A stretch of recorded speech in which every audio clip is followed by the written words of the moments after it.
Operation సింధూర్పై లోక్సభలో రెండో రోజు చర్చ వాడివేడిగా సాగింది.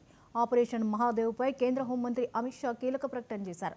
పాక్ రెచ్చిపోయి సరిహద్దుల్లో హిందూ ఆలయాలు సామాన్యులను టార్గెట్ చేసిందని, ఆపరేషన్ మహాదేవ్తో పహల్గామ్ ఉగ్రదాడిలో పాల్గొన్న 3 ఉగ్రవాదులను మట్టుబెట్టామని ఆయన వెల్లడించారు.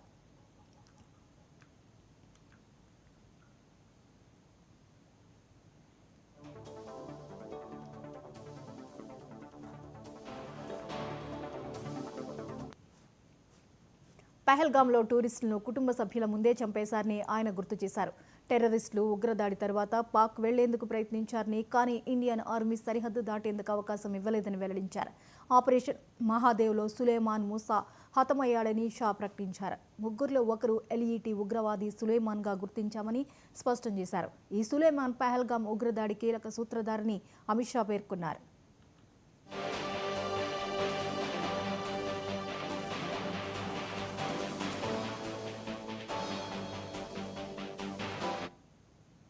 మరోవైపు కాంగ్రెస్ సీనియర్ నేత చిదంబరంపై ఆగ్రహం వ్యక్తం చేసిన షా, చిదంబరం ప్రూఫ్ ఏంటి అని అడుగుతున్నారన్నారు.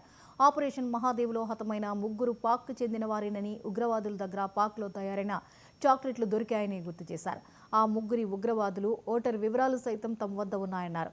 చిదంబరం పాక్ క్లీన్ చిట్ ఎందుకు ఇచ్చారంటూ అమిత్ షా ఆగ్రహం వ్యక్తం చేశారు.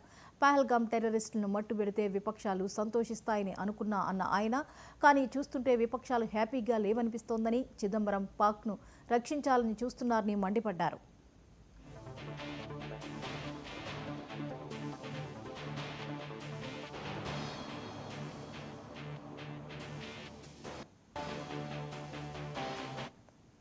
మరోవైపు భద్రతా బలగాలు కమ్యూనికేషన్ డివైస్ను ట్రాక్ చేయడం ద్వారా ఉగ్ర గుట్టును పసిగట్టాయన్నారు. జమ్మూ కశ్మీర్ పోలీసులు, సిఆర్పీఎఫ్, పారామిలిటరీ కలిసి ఈ ఆపరేషన్ చేపట్టినట్లు ఆయన వెల్లడించారు. మోడీ సర్కార్ ఉగ్రవాదాన్ని ఉపేక్షించేది లేదన్న ఆయన, యూపీఏ హయాంలో తప్పించుకున్న ఉగ్రవాదులను హతమార్చినట్లు స్పష్టం చేశారు. ఉగ్రవాదులు ప్రాణాలతో దేశం దాటి వెళ్లరని ఆ మరుసటి రోజే చెప్పారని షా గుర్తు చేశారు.